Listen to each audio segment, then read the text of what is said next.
would give nurses whistleblower protections so that you don't have to worry about reporting violations or any other problems that would affect patient safety. And it would create a new mentorship program for nurses who are adapting to hospital settings. And so I just want to thank you so much for being here today, for what you do every day on the front line for our loved ones. Look, you know yourself, if you have a loved one in the hospital right now, you as that family member want to be there to make sure. And everyone feels like we better be there in the hospital because unfortunately there aren't enough nurses. This is the solution. We can pass this legislation with your help. So please, when you talk to your legislators, tell them support, if you like nurses, and they all do, support 1602.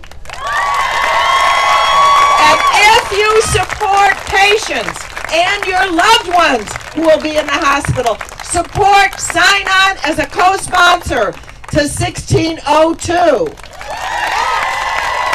So I look forward to working arm in arm with you. I also just want to tell anyone who's an advanced practice nurse, we're working very hard to make sure you have all the autonomy. You work in every setting, nurse anesthetist, all of you.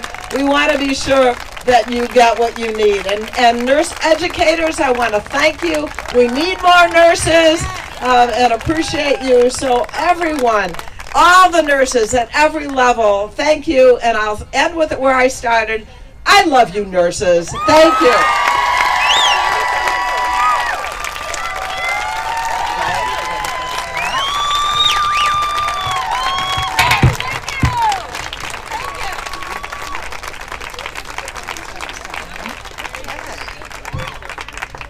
All right.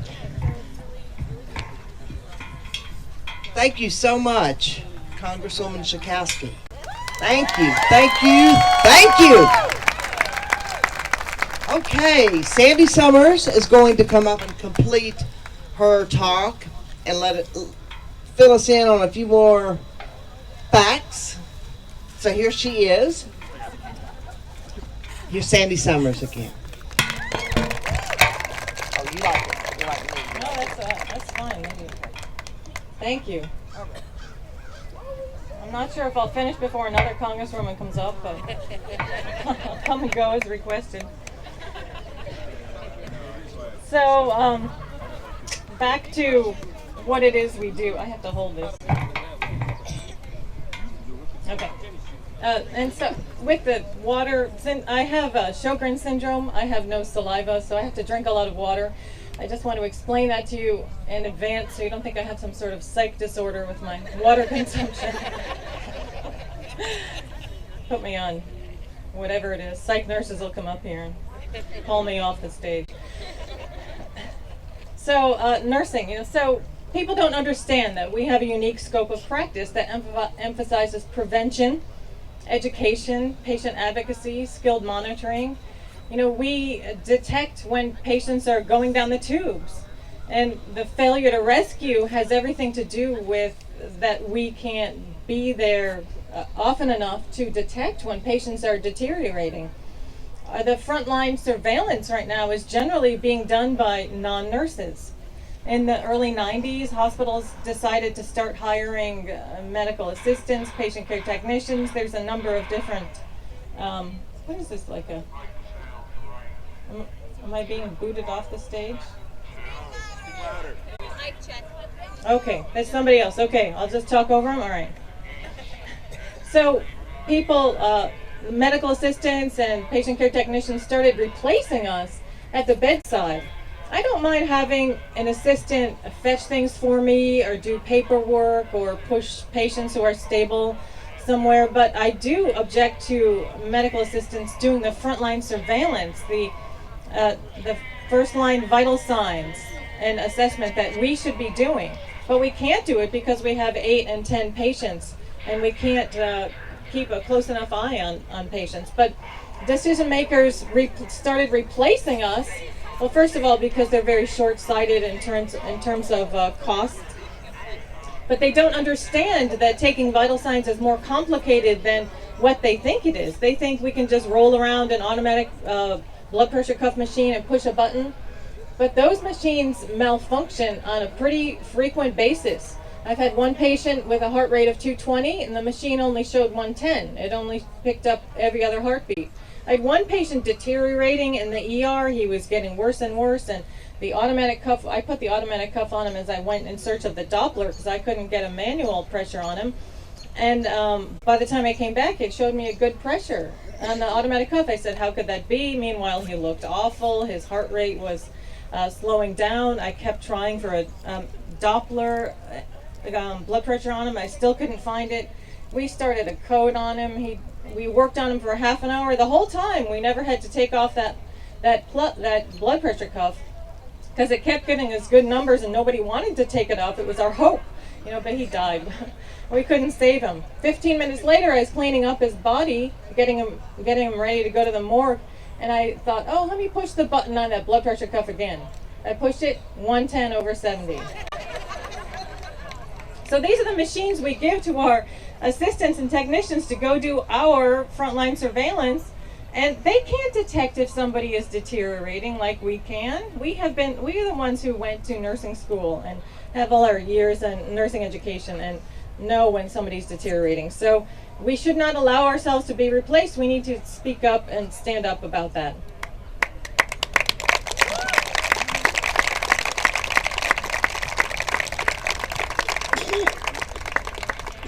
Few people seem to understand that the reason hospitals exist is to provide nursing care. If patients didn't need 24/7 nursing care, they would go to some outpatient center. Yet hospitals try mightily to deliver whatever it is they think patients need while they're in the hospital. They try to deliver it without nurses because they see us as too expensive.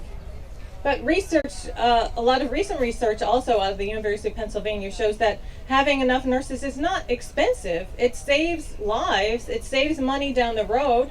It's a wise investment. Nursing is a wise investment, not a waste of money.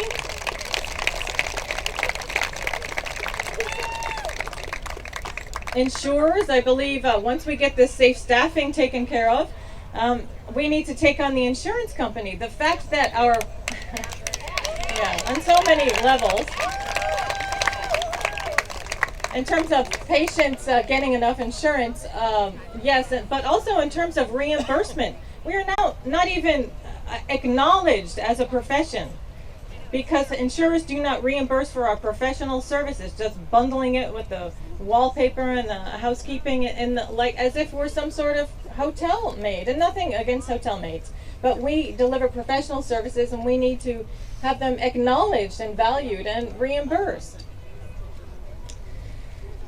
So some people say, well, but we're so respected, right? Because we top the Gallup polls every year on ethics and honesty. Because some people take the words ethics and honesty and translate that into the word trust. And then other people take trust and translate that into the word respect. There's all sorts of people going around saying nurses are the most respected. But I think if we are actually respected, we would have safe staffing, for instance, and we would be, we would have independent reimbursement. Who can go strangle that guy? Psych nurses! We need some psych nurses to go talk to. What is he doing? We do need a psych nurse here. Is he part of a group or he's just an agitator? Fly-by-night solo. Oh, solo agitator. Oh, we have another congresswoman. Do I have to finish up now or can I come back again? Come back, please. Ooh, okay. Thank you. I'll be back.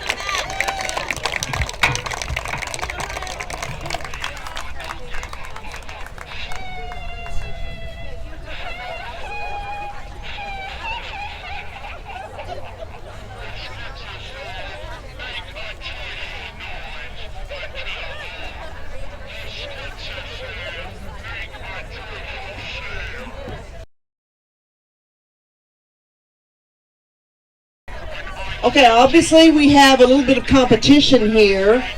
So how about we let's shout it out for nurses and Nurses Take DC. Come on, shout it! Yes, go! All right, we've got it going on. Good. Okay. I think we won. Okay. Our next guest is Congressman Joyce Beatty from Ohio. And we are thrilled to have her. Thank you. Here you go. Thank you. Thank you so much, Melissa. Let's give it up for her. Now, you know she said Ohio, so when we say Ohio, I say OH. There you go. So if other folks don't know that, that is our tradition in Ohio, that we say OHIO. But let me just tell you what an honor it is for me to be here. And a long time ago, my mother said to me that there are two words that are the most important words that one can say. And those two words are thank you. So I say thank you to nurses across my district, the great state of Ohio, and this nation for what you do. All right, thank you. And let me also say, I know firsthand, some people may come here and say to you, oh, all the wonderful work you do and how great you are. But let me tell you, I had the fortune and unfortune of being very ill because I'm a stroke survivor. And I can tell you what I remember about being in the hospital for months and then being in a stroke inpatient center for months. That it was the nurses who came in every day to check on me. It was the smile, it was the turning, it was the medicine, it was the encouragement of folks like you. So you take this personal thank you to know that I will be with you. Now I know because you can Google and social media, you can look me up, and it may say that I am only in my second term of serving here. But let me tell you, from the great state of Ohio, I served for more than a decade in the General Assembly. And it was the Ohio's Nurses Association that got me elected. The Nurses Association across this country has more individuals lobbying and speaking up for consumers and patients. And I know firsthand because you delivered then and you deliver now. Thank you. And if I didn't thank the Show Me Your Stethoscopes and a Voice for Nurses now and Nurses for National Patient Ratios for organizing this today, I would be remiss. So thank you. Great turnout. You showing up today and you showing out. Now I know you didn't come here just to hear from me. But I want you to remember that Joyce Beatty came out today. I want you to remember that Joyce Beatty is with you on your legislation. I want you to remember that, yes, Joyce Beatty is loud because we need to be loud about what we're fighting for. We need to be loud about advocating for nurses' rights. We need to be loud about staffing ratios because, yes, that matters. And that's why I'm going to be on your side. That's why I'm on this bill, because what? It saves lives. It makes a difference in quality of care. You see, I also know because if I say initials like ICF, you understand what that means. If I say SNF, I've been a hospital administrator. And let me tell you, as a hospital administrator, I went to my nurses first. And when they told me the importance of the ratio of nurses to patients, I understood it. Because, see, I had been a patient. And there's nothing worse than waiting on your nurse and pushing that button and someone saying, well, she's with patient number 18. You know? So that's why we're for patient ratio. It's unfair to you, and it's unfair to the patient. So we're going to get this right. I'm also not just standing here because you sent us the issues. I can tell you, check my record. And you'll put a check box for it because I've been with you for a long time. I'm on your side, advocating with you. I'm going to be with you. My time is probably up. But let me just say to you, I am Congresswoman Joyce Beatty, and I approve what you're doing. God bless you, and thank you.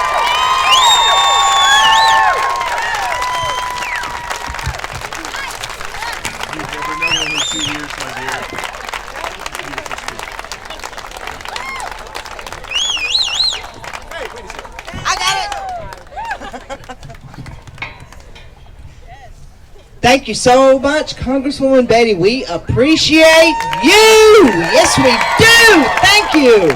Okay. All right. Sandy is going to come up and complete. She has been just wonderful. I mean, talk about flexible. We appreciate you, Sandy. So, here you go. Sandy Jacob Summers.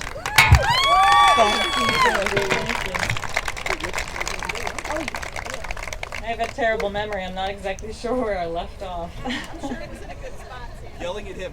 Oh yeah. Well, somebody took care of him. Who did that? Thank you, whoever. He's gone somewhere else. Wonderful.